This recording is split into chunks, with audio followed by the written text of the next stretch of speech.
A'udhu billahi samil alim minash shaitani rajim. Bismillahir rahmanir rahim. Alhamdulillah thumma salatu wassalamu ala nabiyyina Muhammad al-mab'uth rahmatan lil alamin wa ala alihi wa ashabihi wa mawalaha ba'd. Assalamu alaikum wa rahmatullahi wa barakatuhu ikhwatul kiram. Baada ya kumshukuru Allah jalla jalalu na kumtakia rehma na amani kipenzi cha umma mtume wetu Muhammadin sallallahu alayhi wasallama, hal tansa ma hafidtahu wala tastati' alhifdhi bisur'ah dawim ala qiraati hadhihi alaya ala kub min alma. Ndugu yangu mpendwa mtazamaji, hii inawahusu wale ambao wanakuwa wanasahau katika kuhifadhi mambo. Yaweza kuwa ni mwanafunzi anashindwa kuhifadhi masomo yake, kichwa kinakuwa kizito, au ni mfanyabiashara anashindwa kuhifadhi biashara zake, anashindwa kukumbuka, anakuwa anasahau, ana tatizo la kusahau na hawezi kuhifadhi kwa haraka. Ikiwa ni mwanafunzi anayejifunza Qur'ani au masomo katika mashule ama katika vyuo mbalimbali, masomo haya ya kidunia na ya kiakhira pia. Sasa ikiwa ni miongoni mwao au ikiwa una mwanao ambaye hifadhi yake inakuwa inamtatiza, anashindwa kuhifadhi masomo yake, anashindwa kuhifadhi darasa zake, basi msomee aya hii.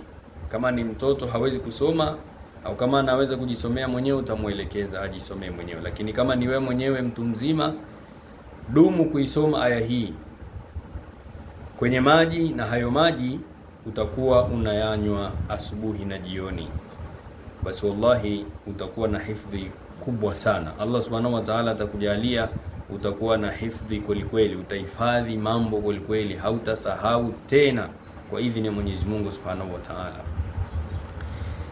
Al-aya min suratun nisa, aya ipo katika suratun nisa, aya 113,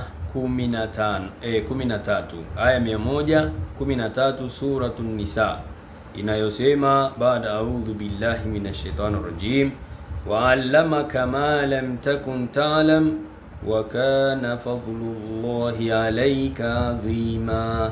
Wa 'allamaka ma lam takun ta'lam wa kana fadlullahi 'alayka 'azima. Aya hii utaisoma 7 marat, utaisoma mara 7 na utakuwa unaisomea kwenye maji. Utaandaa maji yako, kisha kila unapomaliza aya moja unapuliza katika yale maji yako.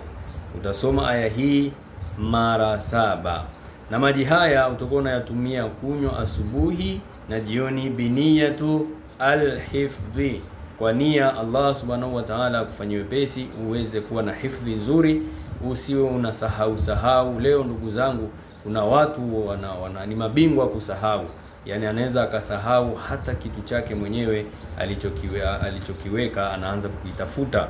Sasa hizi sahau zote zitaondoka ukitumia aya hii. Ni mujarrabu sana kwa idhini ya Mwenyezi Mungu subhanahu wa ta'ala. Ichukue hiyo ndugu yangu, na kama una mwanao au ndugu yako, jirani yako ana tatizo hilo, mwelekeze afuate utaratibu huu, basi utaona mambo yanaenda vizuri kwa idhini ya Mwenyezi Mungu subhanahu wa ta'ala. Wale wanafunzi katika mashule, vyuoni, tumieni hii, ni mujarrabu sana. Tusisahau kushare na wengine wapate fawaida hizi. Wallahu a'lam, wassalamu alaikum wa rahmatullahi wa barakatuh.